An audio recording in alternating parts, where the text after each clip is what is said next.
Bienvenue sur Azimut. Ici, nous parlons orientation. Retrouvez tous nos contenus et nos outils pour les parents sur azimut-orientation.com. Bonne écoute. Dans cet épisode, nous répondons à la question « Que dire à mon enfant pour qu'il prenne conscience des enjeux derrière l'envoi de photos ou de vidéos ?» L'identité numérique des adolescents passe essentiellement par l'image. Une image, même effacée, a toujours le risque de réapparaître. Que ce soit les stories sur Instagram, les vidéos TikTok, les photos ou vidéos envoyées sur Snapchat, car Internet n'oublie pas.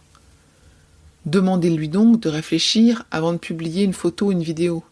Aimerait-il la voir réapparaître dans 10 ans ? Il faut prendre conscience qu'avec les filtres proposés par les applications, c'est une image sublimée qui est mise en valeur. Elle est différente de la réalité. Vouloir ressembler à tout prix à un modèle peut avoir un impact négatif sur l'estime de soi. Les filtres proposés par les réseaux sociaux faussent l'image de soi. Ils sont donc à utiliser avec parcimonie.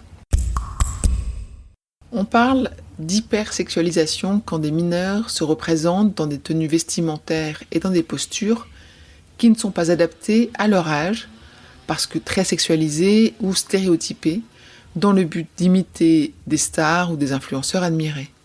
Cette hypersexualisation peut déboucher sur des commentaires et ou des tentatives de contact malveillants.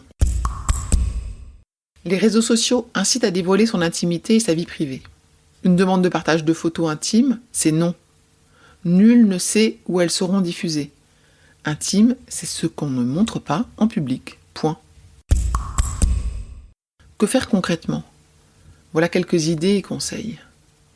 Une photo prise avec son smartphone enregistre beaucoup d'informations, dont sa géolocalisation si elle est activée.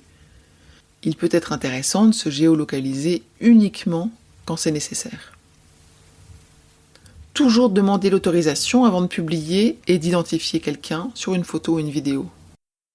N'autoriser que ses proches à voir ses publications, ses photos, ses vidéos et ses opinions. Alors, avec votre enfant, vous pouvez vous asseoir et l'interroger sur comment est-ce qu'il fait quand il veut conserver une image envoyée par quelqu'un d'autre. Est-ce qu'il s'est déjà demandé à qui appartiennent les images qu'il publie ? Et vous, est-ce que vous avez une bonne pratique du droit à l'image ?